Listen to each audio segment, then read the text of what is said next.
mean, honestly, Carver High still has NFL skinny, which is huge. Yeah, I just have a couple of other things, and then we're going to move on for the rest of Coast to Coast. Arizona All-Pro safety Budda Baker, 3-year extension, $54 million, $30 million guaranteed for him. That's a nice payday. We did that story about Teddy Bridgewater coaching the high school football team and then winning the state championship, and they outscored teams by like 300-1. I don't know where he should stick to the coaching career. He's going to come out of retirement to make a return to the NFL after winning that state title. Why? You just start the coaching career. What are we doing here? Why? Fail. I don't understand. Yeah, somebody gave him bad advice. You know, maybe went down for breakfast and someone started talking to him in his ear about how great he is and that you got to give it one more run, get the money while you can. He's doing just fine at Northwestern, wins the state championship. Now he's going to go back to what? Standing on the sideline. Well, when I first read it, I almost thought it was a joke. Like it was almost like that. Now this was a real story, obviously, but remember Disney did the movie about the guy who coached the high school baseball team, and then he got they won the title, so the kids told him he had to try out to be a pitcher again. Jim Morris, right? Morris, that guy, and he went and got signed by Tampa because he was still throwing 98 when he was like 40 years old. I thought it was like that. Like the kids must have put him up to this. Like if we win the state championship, you have to go and try being an NFL quarterback again. It just made no sense to me. We love Teddy, but he's finished. That's just the way that it goes. And he got hurt. How many concussions Teddy have, by the way? We talk about and some of these other guys all the time.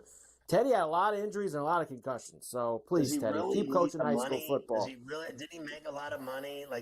Honestly. Yes, I would think so. All right. I always give this to you every week. Let's go through a couple of these. And there is starting to be some separation in these awards, including in the MVP, where you can now find Josh Allen this week at minus 1,000 to win the NFL MVP. Lamar Jackson 7-1, Barkley 14.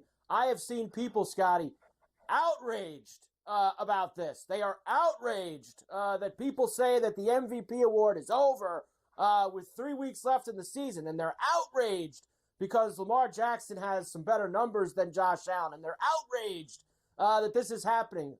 Go take a look. Josh Allen had better numbers than Lamar Jackson last year. Lamar Jackson won the MVP. It's the way it goes sometimes. It is the way that it goes. He's the MVP of the NFL. Deal with it. Let's just stop with all this nonsense. Josh Allen has already bagged it. It's already done. I mean, this guy, the day he had 3 tutties in the air and 3 rushing, the day that he ran and got a pitch pass from his receiver and he dove around the corner in the snow into the corner of the end zone, that was it. It was all over, but the shouting right then and there. Then the guy follows it up with 2 in the air, 2 on the ground. Like I said this week, what's he going to do? 4 in the air, 4 on the ground? What more does this guy do to not get this award? I mean, is there someone that doesn't like him or something? This is ridiculous. He's already the MVP. It's a done deal.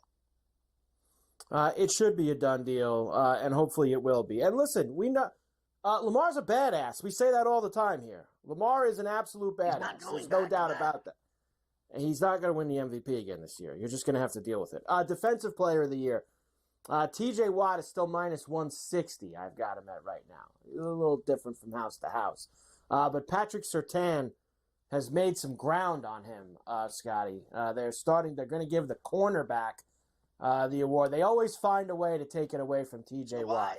And they're looking for it again this year. Okay, so the guy is so good, I get it, that no one ever throws his way.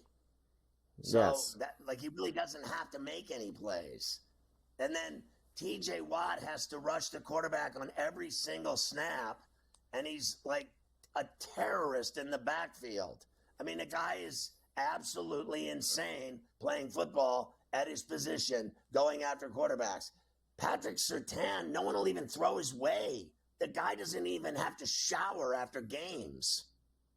What am I going to just give him an award because he never makes any plays? He doesn't make any plays. Last week, all he had to do was knock down 2 passes. I mean, the guy literally got out, took his helmet off, put a suit on, and got in his car, went to church. He never took a shower. I mean, honestly, stop. Watt has to work his ass off. He's double and triple teamed every time they snap a ball. No one throws to Surtain's side. Stop. Just stop it. You're not going to get an argument from me. You know that I think that there is no defensive player who's as impactful as TJ Watt. They have screwed him before. And now they're going to say, like, if he misses this week or misses the next with this injury, he didn't play down the stretch, blah, blah, blah, blah, blah. Coach of the year, Kevin O'Connell's now minus 190, as I believe PA on the mic told you earlier. Dan Campbell plus 350. I've got Sean Payton, Dan Quinn, Andy Reid, Mike Tomlin. Now, on a little bit further down the list, I got to tell you, I get it. I know they want to give it to this O'Connell. I always like giving it to the team that gets in the playoffs that everyone thought was going to suck. I think it's Peyton, actually, right now. I think what Peyton's done in Denver is where I would go, and with a rookie quarterback. I thought it was Tomlin because they had him at 7.5 wins. And he's got 18 straight years of winning. He's never won it, and he's about to win the North. And obviously, he won't get it again. They'll give it to the guy with the best record. That'll be that. We shall see. We have a few weeks to go. These things change fairly quickly. And let me throw one more in at you before we move on. I watch the awards show in the I never NFL. Watch it anyway. I just hope to collect tickets if I have them at the end of the year.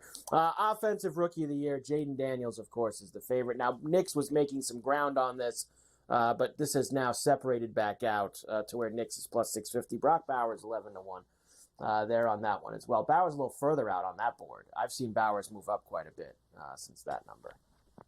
There you have it. There's nothing to say here. Jaden Daniels already It's going to be Daniels. I think there was that. The Hail Mary. They gave him the award early. There was that little lull for like 2 weeks, but now they've gotten back on track. He's played great, and he's going to win that Offensive Rookie of the Year. There you go.